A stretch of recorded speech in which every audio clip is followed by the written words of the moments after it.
எல்லோருக்கும் வணக்கம். Welcome to கமலா'ஸ் சமையலறை. இன்னைக்கு நம்ம நவராத்திரி ஸ்பெஷல் தேங்காய் சாதம் எப்படி செய்யறதுன்னு பார்க்கலாம். ரொம்பவே இது ஈஸியாகவும் சிம்பிளாகவும் செஞ்சிடலாம்.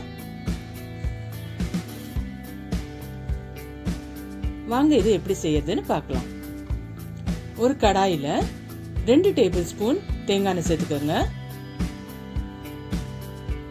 எண்ணெய் நல்ல சூடான 1 ஸ்பூன் கடுகு சேர்த்துக்கலாம். கடுகு பொரிஞ்சோன்னு அதில் 1 ஸ்பூன் உளுந்து சேர்த்துக்கோங்க.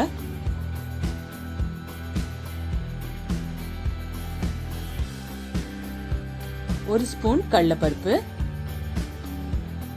ரெண்டுத்தையும் சேர்த்து நல்லா மிக்ஸ் பண்ணி விடுங்க. இது கொஞ்சம் ப்ரௌன் கலராக ஆன பிறகு நம்ம அடுத்த இன்கிரீடியன்ட் சேர்க்கலாம்.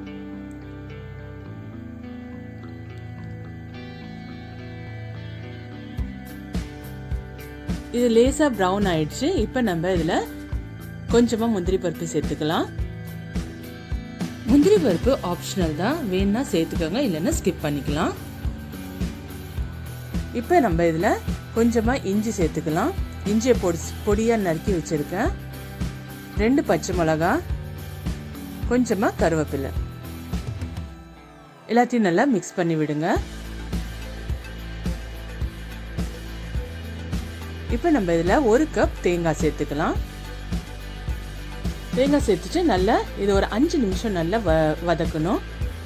பார்த்தீங்கன்னா கொஞ்சம் லைட் ப்ரௌனாக வர்ற வரைக்கும் நம்ம இதை வதக்கிக்கலாம். இந்த ஸ்டேஜில் கொஞ்சோண்டு உப்பு சேர்த்துக்கிறேன்.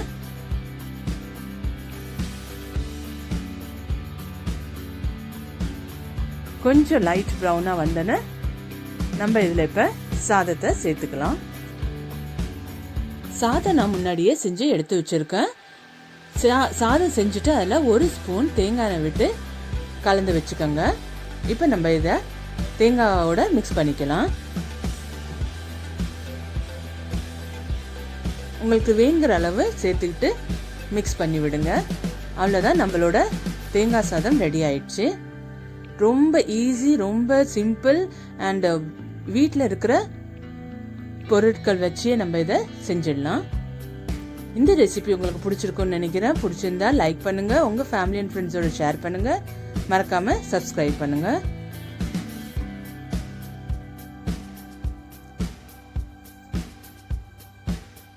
நீங்க இந்த ரெசிபியை ட்ரை பண்ணி பார்த்துட்டு உங்க ஃபீட்பேக்கை கமெண்ட் செக்ஷன்ல சொல்லுங்க. இந்த நவராத்திரிக்கு இந்த தேங்காய் சாதத்தை செஞ்சு பிரசாதமா கொடுத்தீங்கன்னா ரொம்பவே சூப்பராக இருக்கும். உங்களுக்கு இதே மாதிரி இன்ட்ரெஸ்டிங்கான ரெசிபிஸ் பார்க்கணுன்னா என் சேனலை சப்ஸ்கிரைப் பண்ணி வச்சுக்கோங்க. நீங்கள் இன்னும் என் சேனலை சப்ஸ்கிரைப் பண்ணலைன்னா சப்ஸ்கிரைப் பண்ணிக்கோங்க. பக்கத்தில் இருக்க பெல் ஐக்கனையும் கிளிக் பண்ணிக்கோங்க. அப்போ தான் நான் போடுற புது வீடியோஸோட நோட்டிஃபிகேஷன் உங்களுக்கு கிடைச்சிட்டே இருக்கும். தேங்க்ஸ் ஃபார் வாட்சிங்.